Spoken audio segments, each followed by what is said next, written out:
I am Jordan Moore alongside Sean Cody and Cody Kessler. And on the bye week, we get a special guest here. It's quarterback coach Luke Huard, and USC's coach interview is presented by iTrust Capital, the official crypto platform of the USC Trojans. Coach, thank you so much for joining us. Cody's always excited to talk about quarterbacks, as are we. And your quarterback has been just fantastic this season. But I thought on Saturday, he'd been so clean, everything had sort of gone perfectly, he'd been dominant. Had to face a little bit of adversity in the middle of that game. But how do you feel like he responded? Finishing that game with 3 consecutive touchdown drives. Yeah, well, certainly. He had his first interception of the year. And that was something, obviously, for us, a big focus in the offseason, was eliminating some of those negative plays within the course of a game. And certainly, yeah, we'd love to have that play back, but the response kind of speaks for itself. The response in the fourth quarter and driving the team down the field and, putting us in a position where we had the opportunity to win. So, and give, credit to Coach Riley. Coach Riley does a phenomenal job on the sideline with quarterbacks in those scenarios too, when there's not necessarily just an interception, but whenever we may stall out a little bit, I just think he does an incredible job on the sideline, just, breeding confidence and bringing them back in. And, yeah, there's a little 3-4 play stretch there where, we lost a little bit of our rhythm and then certainly picked it up and was definitely proud of his fight and his effort and really proud of the entire unit and our entire team's fight in that entire game there. Coach, take us through the development aspect of Jaden Maiava. Last year he gets to come in at the end of the year, finishes strong 3-1. But you mentioned the turnovers were an issue. Just looks leaps and bounds more comfortable in the offense this year. Take us through that offseason with him and trying to get him right in the right mind frame. Coach Lincoln Riley has given you a ton of credit for what you guys have been able to do in the offseason. Yeah, well, I think, for Jaden, specifically, obviously, he got an opportunity last year to kind of watch for 8-9 games and really kind of see how this system works, how Coach Riley calls the games, and, being able to sit back. And I thought he did a phenomenal job during that time of just staying really, really positive, staying ready, and really embracing, throughout the course of the game, taking as many mental reps as possible. So when he gets in, last year, like I said, he was 3-1. And I think one thing about Jaden is, people ask me about him. I think, he's the only thing he cares about is winning. Mm-hmm. And when there's certain things about his game that he knows he needs to improve on to help our football team win, he's going to attack those things. Yep. So I think that for him too, and just his comfort level. He came in here completely humble last year, just open book, wanting to learn his teammates. Yep. And I think the greatest thing, the biggest difference now, is he's allowed himself for the teammates to learn him and what he's all about and the type of leader that he is, selfless, and really all he cares about is putting our team in position to win. And I think that's why this team has rallied around him and his confidence level. Just, the quarterback piece is not just throwing a football. There's that level of communication. Pre-snap and then post-snap, recognizing defenses. Okay, how are they trying to attack us?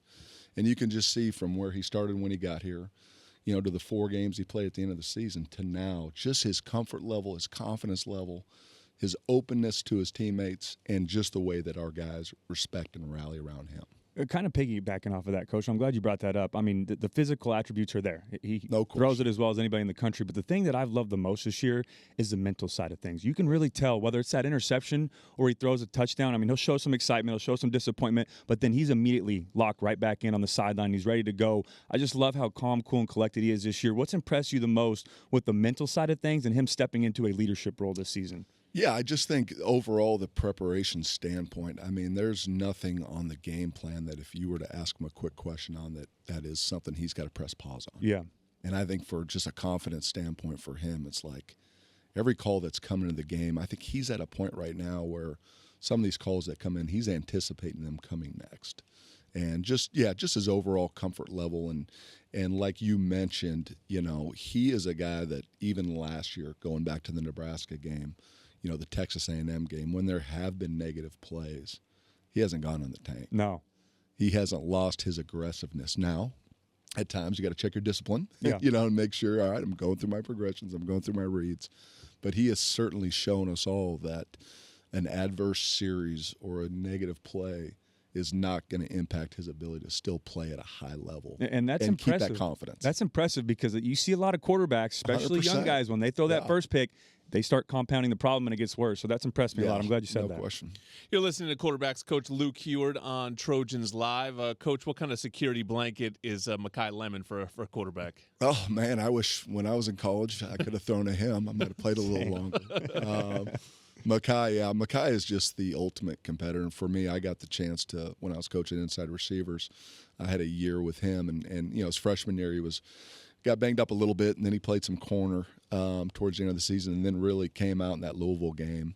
But he's just a tremendous, tremendous competitor. From a quarterback standpoint, you talk about a guy that is easy to read. It's easy to read him too because he's always open.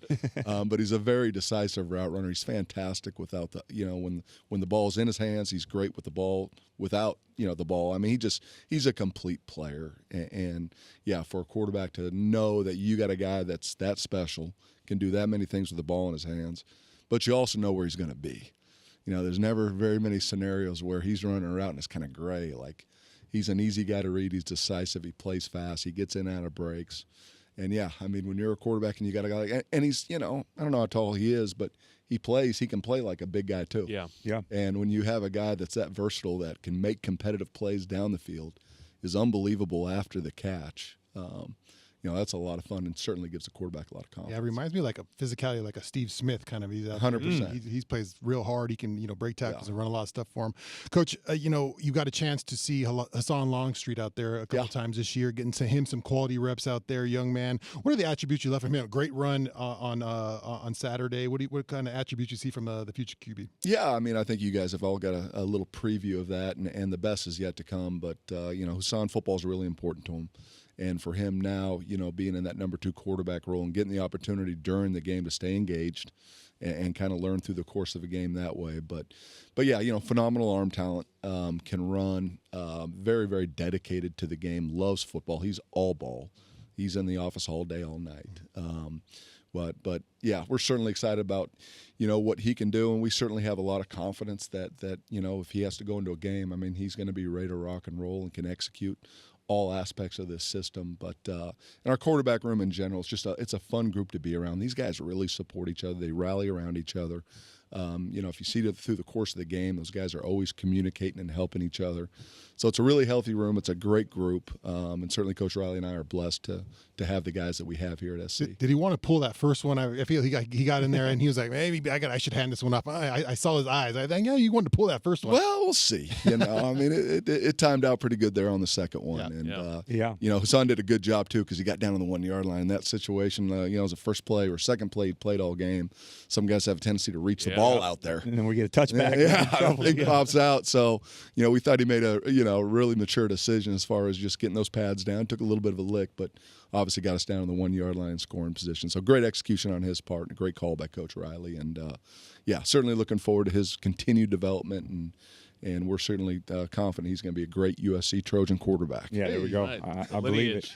Coach, obviously, a tough loss on Saturday. Yep. Kind of the first adversity this team has faced this year. What's been your message to your room and to your quarterback this week as they go into the bye week and then get ready for Michigan the following week? Well, I really think the culture that Coach Riley has built here, we're built for adverse situations.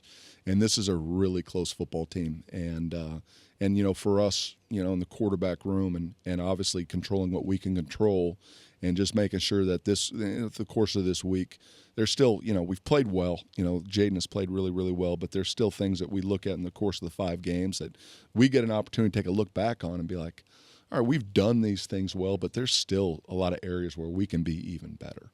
And for us as an offense, with where we're at right now, knowing that, we've executed, we've played well, but there's certainly a lot of areas that we can still improve and get better. That's a pretty fun outlook for us to think, all right, we still have not reached our top potential yet. And at the end of the day, we had opportunities in that game, specifically in the third quarter, to really put some more points on the board. And we got to find the things that we got to do to clean things up to make sure we take advantage of those opportunities to have the chance to pull away from our opponents.